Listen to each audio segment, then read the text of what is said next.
제가 가지고 있는 신약성경 47쪽에 있습니다.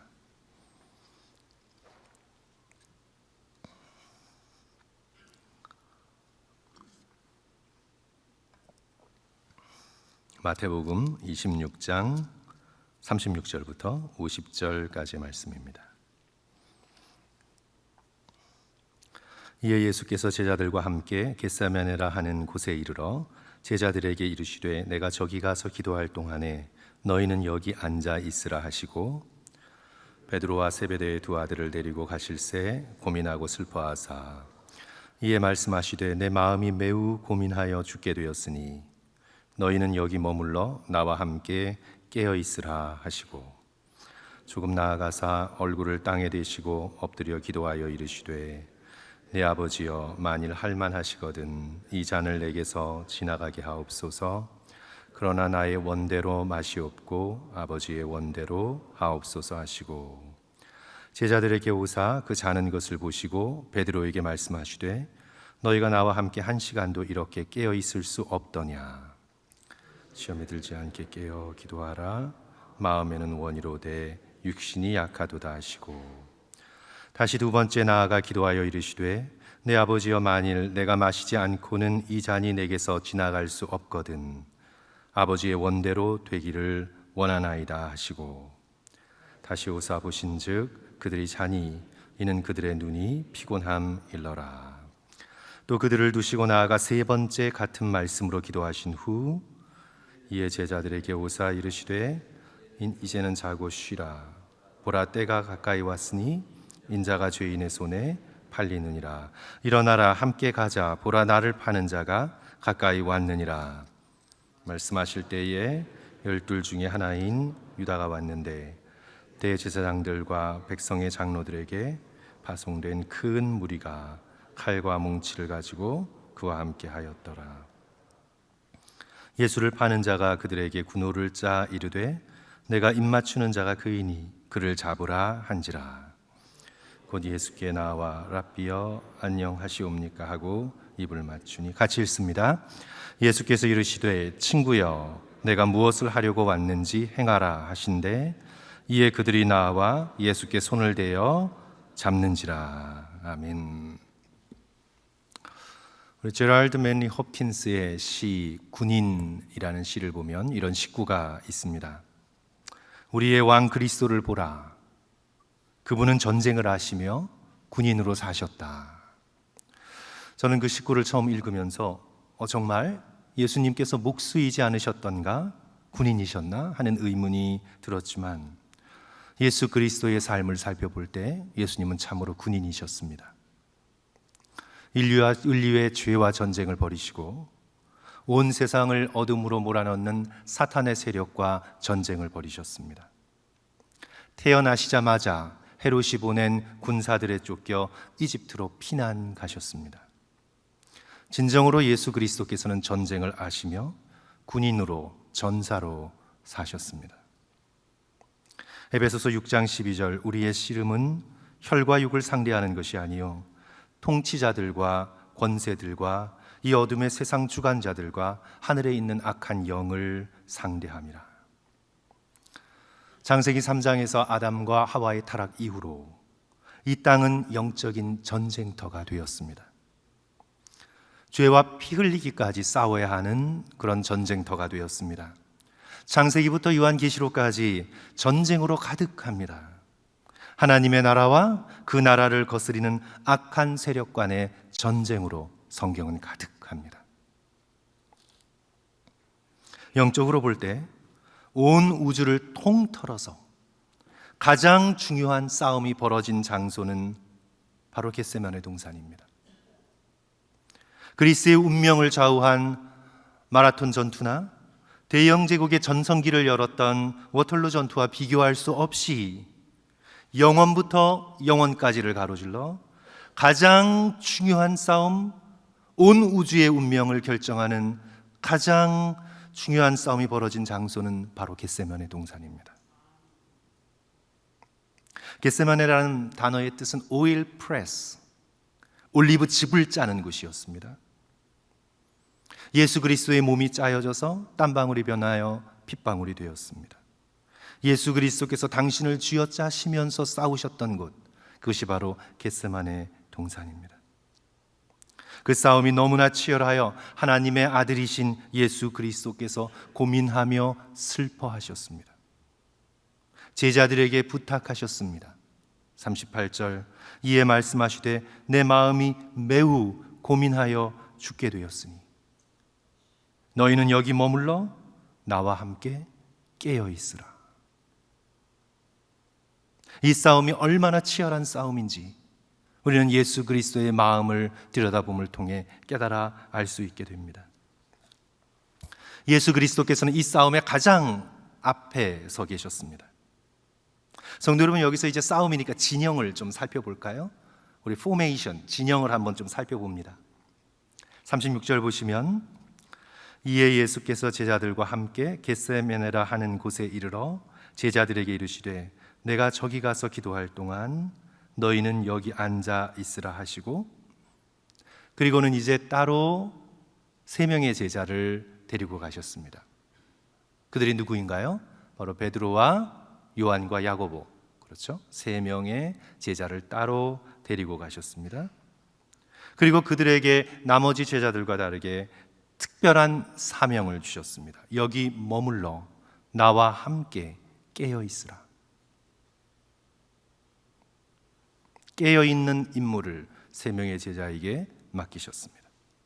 그리고는 39절, 거기서 또 예수께서 조금 더 나아가사 얼굴을 땅에 대시며 엎드려 기도하여 이르시되, 그러니까 제자들을 여기 앉아 있으라 하고 놔두시고 3명의 제자를 따로 데리고 깨어 있으라 명령하시고 당신 자신은 또 더 나아가서 기도하십니다.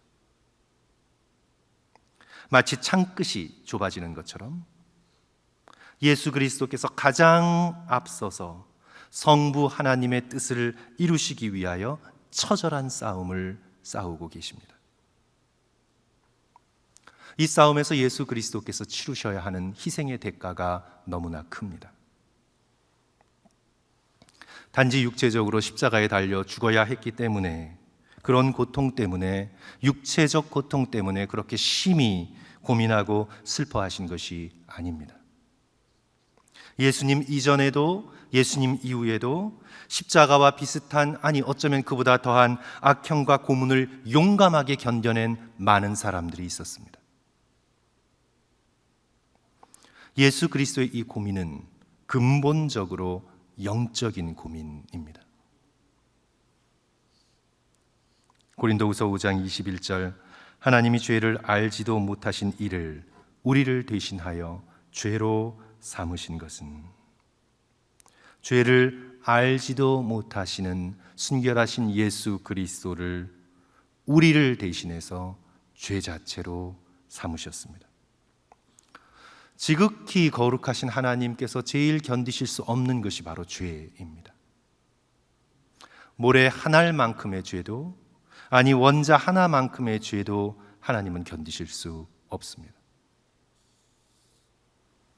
그런 순결하신 예수 그리스도께서 죄가 되셨다, 죄인의 대표가 되셔서 성부 하나님께 버림받고 저주받는 십자가의 자리에 서게 되셨다.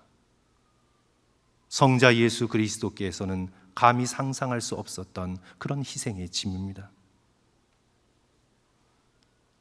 그리하여 이 영적인 싸움 가장 앞에 쓰셔서 성부 하나님께 기도하십니다. 아버지여, 하실 수 있거든 이 잔을 내게서 지나가게 하옵소서.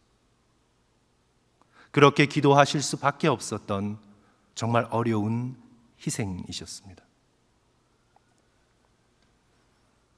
성자 예수 그리스도께서 정말 이 잔이 지나가기를 원하셨다면 성부 하나님께서는 기꺼이 그렇게 하셨을 것입니다. 하지만 예수 그리스도께서 어떻게 기도하십니까? 그러나 나의 원대로 마옵시고 아버지의 원대로 하옵소서. 성부 하나님의 뜻에 당신 자신을 철저하게 복종시키십니다. 땀방울이 변하여 핏방울이 될 수밖에 없는 인류의 구원을 위한 예수 그리스도의 처절한 싸움입니다. 당신 자신의 원함보다 하나님의 뜻이 이루어지기를 원하여 순종하는 것, 그리하여 인류가 구원의 길을 얻게 되는 것, 그것에 예수 그리스도께서는 헌신하셨습니다. 다시 말해 영적인 싸움의 핵심은 나 자신의 원함보다 하나님의 뜻이 이루어지기를 원하여 순종하는 것, 이것이 영적 싸움의 핵심입니다. 예수 그리스도께서 이 싸움에서 완벽한 승리를 거두셨습니다. 44절 보시면 또 그들을 두시고 나아가 세 번째 같은 말씀으로 기도하셨습니다. 세 번째 같은 말씀으로 기도하셨습니다. 세 번, 성도 여러분, 세 번이라는 숫자를 우리가 기억하게 되죠. 예수 그리스도께서 공생애를 시작하실 때 광야에서 40일간 금식하시며 세 번 사단에게 시험을 받으셨습니다. 세 번의 시험, 그 사단의 시험을 하나님의 말씀에 대한 순종으로 이기셨습니다. 말씀이란 무엇인가요? 하나님의 뜻이죠. 하나님의 말씀은 하나님의 뜻입니다. 하나님의 뜻에 온전히 순종하심으로 인하여 사단의 유혹에서 승리하시며 나머지의 공생애의 기간을 하나님의 뜻에 맞춰 하나님의 사명을 이루어 오셨습니다. 세 번의 걸친 시험을 이기신 거죠. 사람이 떡으로만 살 것이 아니요 하나님의 입에서 나오는 모든 말씀으로 살 것이라. 주 너희 하나님을 시험하지 말라. 너는 오직 하나님만 경배하고 그를 섬기라. 하나님의 뜻에 대한 다함이 없는 순종, 철저한 헌신으로 광야에서 승리하신 것 같이 이제 공생애를 마감하는 겟세마네 자리에서 예수 그리스도께서는 세 번에 걸친 순종의 결단을 하나님 앞에 올려드리고 있습니다. 내 뜻대로 마옵시고 아버지의 뜻대로 하옵소서.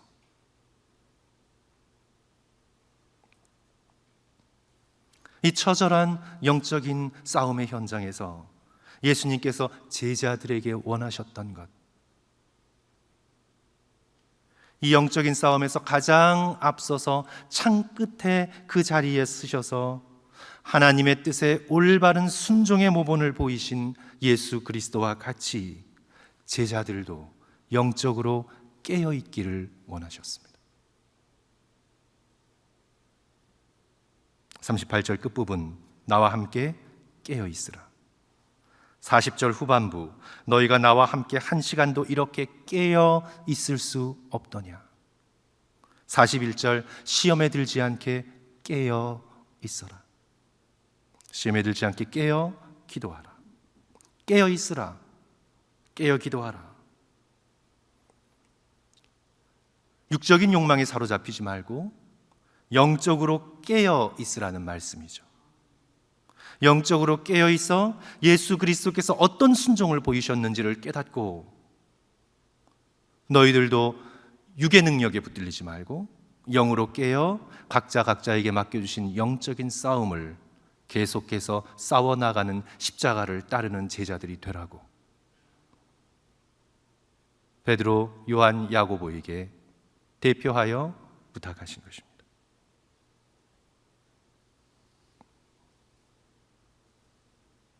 그래서 예수 그리스도를 따르는 제자들이 스스로를 향해 물어야 하는 질문은 내가 이 세상 속에서 어떻게 먹고 살 것인가? 내가 어떻게 이 세상 속에서 그럴듯하게 사람들에게 무시당하지 않고 인생을 당당하게 살았다고 사람들에게 보여질 것인가? 내가 어떻게 좀 더 건강하게 세상을 즐기면서 마지막 노후를 보낼 것인가? 하는 그런 질문이 아니라 예수 그리스도의 십자가를 따르는 자의 깨어있는 질문은 하나님께서 진정 나에게 원하시는 것은 무엇인가? 하나님께서 나의 가정 속에 나를 보내주신 이유가 무엇인가? 일터에 나를 심어 놓으신 이유가 무엇인가? 하나님께서 주의 몸된 교회에 나를 보내신 이유가 하나님의 뜻이 무엇인가? 하나님께서 나를 통해 원하시는 것이 무엇인가? 세상의 뜻을 따라 그저 멍하니 반쯤 눈을 감고 세상의 욕심과 욕망에 어두워 비몽사몽 살지 말고 깨어 있어.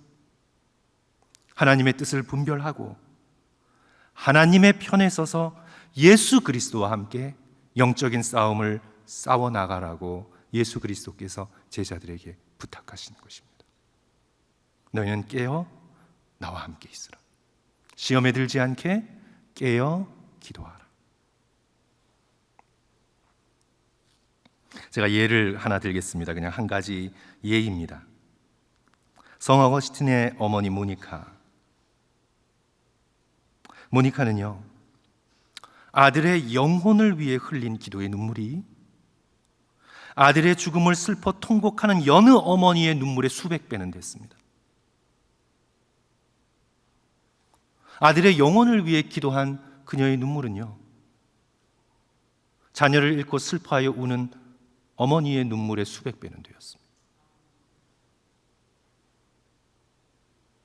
당시 어거스틴은 세상적으로 잘 나가고 있었습니다. 그는 수사학을 전공하고 교수로 있었습니다. 세상의 좋은 것들을 즐기며 살았습니다. 최신 철학, 맛있는 음식, 성적인 쾌락 즐기며 살았습니다. 그러나 모니카는 영적으로 깨어있는 어머니였습니다. 그에게는 어거스틴이 보여주는 성공이 그렇게 중요하지 않았습니다. 모니카에게 제일 중요한 것은 아들이 하나님을 알고 하나님께로 온전히 돌아오는 것, 그것이 가장 중요했습니다. 그리하여 마치 아들이 죽은 것처럼 눈물을 흘리며 아들의 영혼을 위해 기도합니다. 그는 영적으로 깨어있는 어머니입니다. 아들의 영혼을 위해 영적인 싸움을 싸웠던 어머니입니다. 사랑하는 성도 여러분, 자녀의 세상적 성공을 자랑하지 마십시오. 이게 목회자들이 가장 잘하는 잘못된 일인데요. 목회했더니 하나님께서 자녀들에게 이런 세상적 성공을 주셨다. 성도 여러분, 자녀들의 세상적 성공을 자랑하지 마십시오. 영적으로 깨어서 그들의 영혼을 위해 울고 그들의 영혼을 하나님께 올려드리는 영적인 싸움을 싸워나가십시오. 세상의 편안함, 세상에서의 안정, 세상 사람들의 인정에 빠져 잠들 것이 아니라 시험에 들지 않게 깨어 기도하여 우리에게 맡겨진 영적 싸움을 싸워나갈 수 있는 저와 여러분 되시기를 주님의 이름으로 간절히 축원합니다. 이제 이 겟세마네의 기도를 마친 후에 어떤 일이 벌어집니까? 제자 중 하나였던 가롯 유다가 입맞춤으로 예수님을 배반합니다. 아주 비열하지요. 입맞춤은 가장 친근한 표현 아닙니까? 49절, 곧 예수께 나와 랍비여 안녕하시옵니까 하고 입을 맞추니. 이제 다시 한번 진영을 성도 여러분 좀 생각합니다. 포메이션. 자, 제자들, 그 다음에 베드로, 야고보, 요한, 그리고 예수 그리스도. 창끝의 맨 끝자락에 예수께서 앉으셔서 서셔서 영적인 싸움을 싸워가시고, 이제 반대편에는 군중들, 대제사장이 보낸 뭉치와 검을 들고 있는 사람들, 그리고 가장 앞서서 누굽니까? 가롯 유다. 그리고 이 둘의 마주침이 무엇으로 이루어졌습니까? 키스로, 입맞춤으로. 아주 극적인 배반이죠. 성도 여러분, 가롯 유다는 어떻게 예수 그리스도의 적이 되었습니까? 그는 제자이지 않았습니까? 3년 동안 따라다니며 예수께로부터 그 놀라운 하늘의 말씀을 들은 자가 아닙니까? 3년 동안 따라다니며 예수 그리스도께서 어떤 성품을 가지고 얼마나 아름다운 놀라운 성품을 가지고 계신 분인가를 친히 보지 않았습니까? 예수님을 따라다니며 그가 경험한 기적은 얼마나 놀라운 것들이었겠습니까? 그런데 그가 어떻게 예수님의 적이 되었습니까?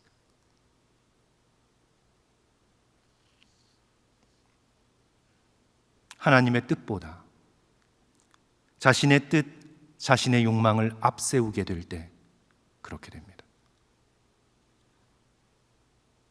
유다는 3년간 예수님을 따르면서 마음에 들지 않았을 것입니다. 권력자들과 전쟁을 칠 생각을 하지 않습니다. 기적을 행하시는데 그 기적의 능력을 정치적으로 활용하지 않으십니다. 이제 때가 되었나 보다 생각하여 예루살렘에 입성하셨는데 고난받는 것, 십자가에 달리시는 것, 피 흘려 죽는 것만 말씀하십니다. 내가 이런 메시아라면 도무지 따르지 않겠다. 그래야 그는 대제사장들과 큰 무리들의 편에 서서 칼과 몽치를 들고 그들 앞잡이 노릇을 하는 것이 훨씬 현실적이라고 생각했습니다.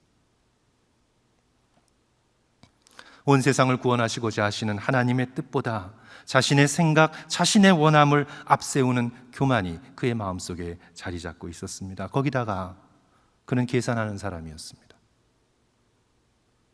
향유를 부은 여인에게 물론 모든 제자들이 이것이 웬 낭비인가 얘기했지만 그는 훨씬 더 구체적으로 얘기했습니다. 이것을 300데나리온에 팔아 가난한 자들에게 줄 수 있었겠도다.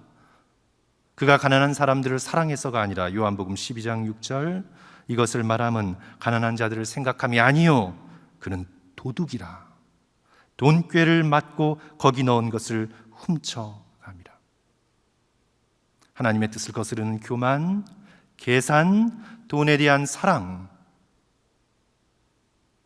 이것이 예수 그리스도를 은 30에 팔아버리는 그런 배반의 행위로 나타납니다. 성도 여러분, 만약 저와 여러분이 가룟 유다도 예수님을 3년 동안 따라다니며 기적과 놀라운 일들을 경험했습니다. 만약 저와 여러분이 종교적 경험을 할 수 있습니다. 그러나 만약 저와 여러분이 영적으로 깨어있지 않고 하나님의 뜻보다 나의 안전, 나의 편함, 나의 욕망, 세상의 인정을 앞세우고 그리고 마음속에서 언제나 계산하고 돈을 사랑하면 결국 우리도 예수 그리스도의 적이 될 수 있습니다.